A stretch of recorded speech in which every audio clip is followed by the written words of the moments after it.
There were days where we thought we wouldn't make it out, but we stuck it out. Today's our day. Today's our day. There were nights we would fight, no end in sight, nothing was right. Tonight's our night. Tonight's our night. I'll fight for you until this life is over. There's no giving up here, babe. We'll make it out and fall in love tonight. Ain't nothing needed but us feeling right. Just take a chance, we got a wild ride. Wait and see, you and me, we were meant to be. We were meant to be. We were meant to be.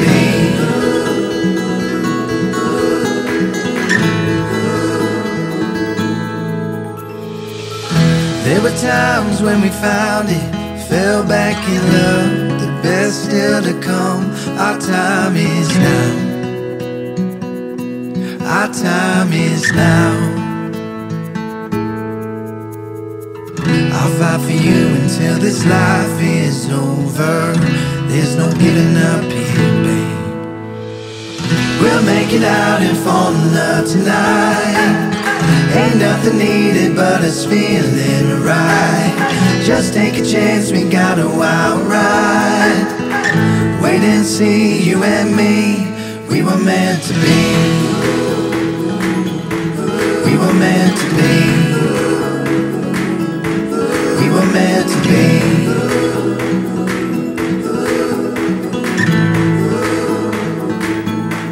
We were meant to be.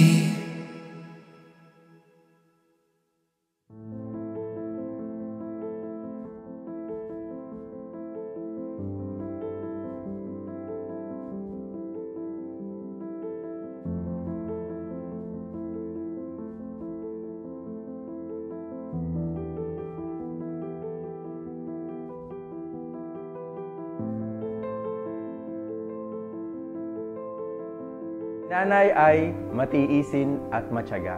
Ang nanay ko, mabait, masipag, maalagain at maalalahanin. I describe my nanay as sobrang bait at mapagmahal at malingap sa lahat ng tao, especially sa amin. Yung nanay ko, mataray, pero matulungin. Si nanay ay masipa at mahabang pasensya. Si nanay ay masungit, pero mabait. Si nanay ay mapagbigay. Ang asawa ko ay isang mapagmahal na asawa. Si nanay ay mapag-alaga. Si nanay ay mabait. Kaya naalala ko siya sa bawang dahil siyang nagtiyaga sa akin para magturo kung paano magluto. Kaya nagpapasalamat ako sa nanay ko dahil lahat ng kailangang gawin at dapat matutunan sa loob ng bahay na ituro niya ng maayos. Sa katunayan, naalala ko siya sa gamit na ito. Ano to? Brush. Bakit po? Kasi elementary pa lang kami, namulat na ako sa paglilinis. Pinakabilin sa amin na dapat unang malinis, CR. Pangalawa, kitchen. Kay buti ng nanay ko kasi yun yung talagang itinatak niya sa puso ko, yung pagiging malinis dahil meron siyang malinis na kalooban. Kaya naman, naaalala ko siya dito. Yan. Alam niyo kung ano to? Palayok po yan. Kasi mahilig magluto si nanay. Knowingly, tagapagluto ng buong bayan. Kita naman, di ba, sa aking body. Kaya ganyan. Na napakataba namin kasi masarap po talagang magluto ang nanay ko. Kaya sobrang mahal na mahal ko siya. Kaya nga naaalala ko siya dito. Cellphone. Alam niyo kung bakit? Hello, Omi, Nanuya. O, kumusta ne? O sige, sahugli mo, puntalanda ka. Ang tawag ko sa nanay ko, call center ng bayan. Kasi hindi lang kami yung tinutulungan niya, kundi yung lahat ng tumatawag sa cellphone niya. Yung nanay ko minsan, alam niyo ba, nagsiselos na ako. Kasi sa tuwing papasyalan ko siya sa bahay nila, meron siyang kausap hanggang alas 12 ng madaling araw. At alam ko sa mga nanonood ngayon, isa kayo sa mga tinatawagan ng nanay ko. naala ko siya sa washing powder and puting damit. Kasi mas puti pa yung basahan niya sa puting damit ko. Naalala ko siya sa isang kutsilyo dahil siya ay nagtuturo sa akin maglinis ng isda. Ayun. Naalala ko siya sa soft drinks. Tuwing kami nandito at pagkakain, libre ako sa soft drinks. Thank you, Nay, sa iyong kabaitan.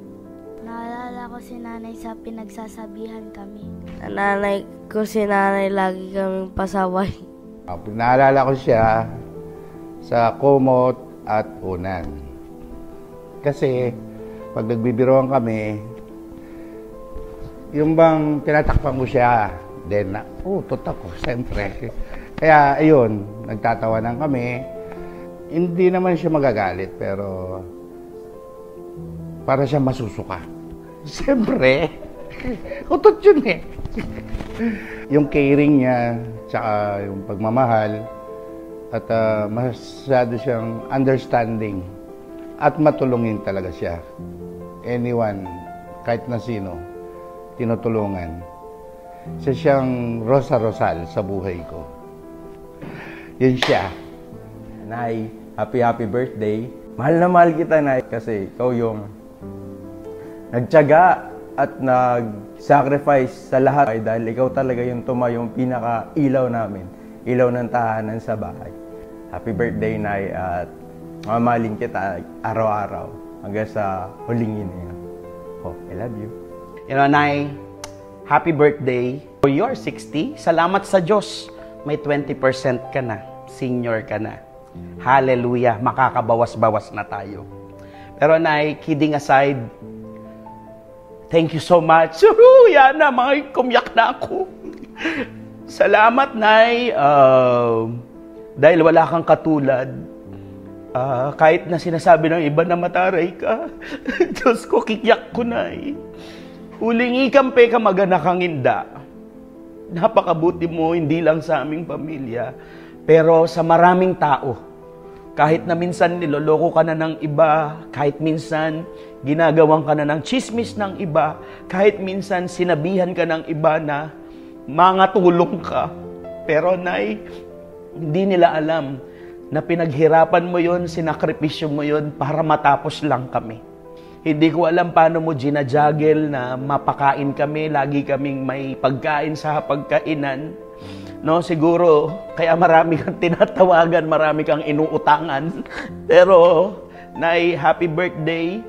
No, I praise God sa buhay mo dahil sa wisdom na binibigay mo sa aming lahat, sa pag-ibig na meron ka sa amin. Papasalamat ako sa iyo dahil sa kalinga mo, sa pagmamahal mo sa amin, and you are very authentic and genuine. Lord, I pray na i-bless mo pa yung nanay ko ng mahabang buhay. Kasi, Nay, gusto pa kitang i-celebrate hanggang 90 years old ka. Happy birthday. Mamaya na yung mahabang message. God bless you. I love you. Kaya yun nga po, Nay.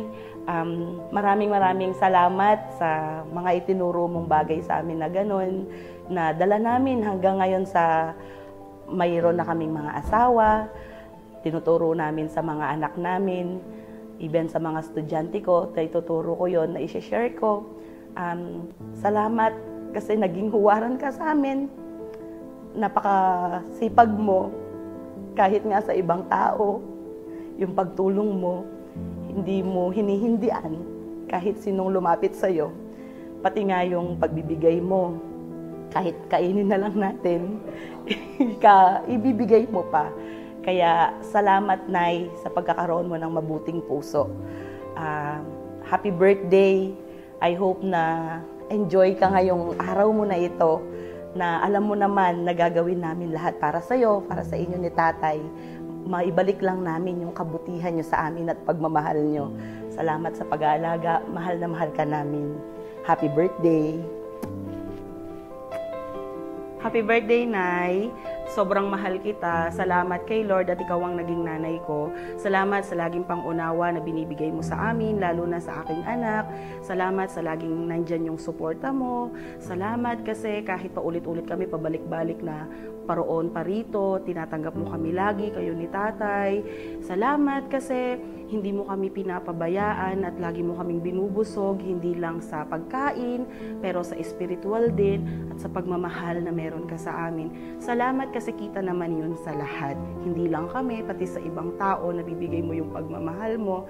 Kahit pagod ka, nabibigay mo yung oras mo sa kanila. Kahit may gagawin ka para sa pamilya, nabibigay mo pa rin yung oras mo para sa ibang tao. You're a great Samaritan. I love you, Nay. Happy birthday. So, happy birthday po, Nay. Na I pray na you always have the good health, and I really blessed to have a mother-in-law like you. And the most thing na naala ko sa'yo is itong yung gift mo, ibigay mo sa akin. Kasi hindi lang yung gift, pero what touched me the most is yung mga sulat mo.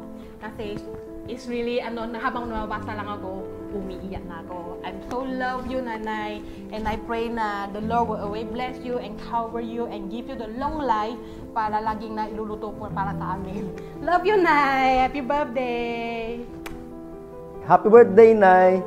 Salamat sa mga payo mo sa amin ni Roxanne. Kayo nagbibigay sa amin ng support pang araw-araw. God bless and take care. God bless. Love you. Happy birthday, Nay. Pengi ulit libreng Coke. Mabuhay kang gusto mo. Happy birthday, Nay. Thank you sa lahat ng pag-aalaga mo sa amin. Thank you kasi hindi mo kami pinababayaan. Thank you kasi lagi mo kaming pinagsasabihan sa pagiging masinop. Happy birthday. I love you. Happy birthday, Nay. Salamat po sa pag-aalaga na binigay niyo sa amin palagi-lagi. Salamat pagkain na binigay na sa amin sa pagsasandok sa amin. Happy birthday, Nay. Love you. Maraming salamat sa mga pagmamahal at I love you kasi lagi ka nandiyan para sa akin.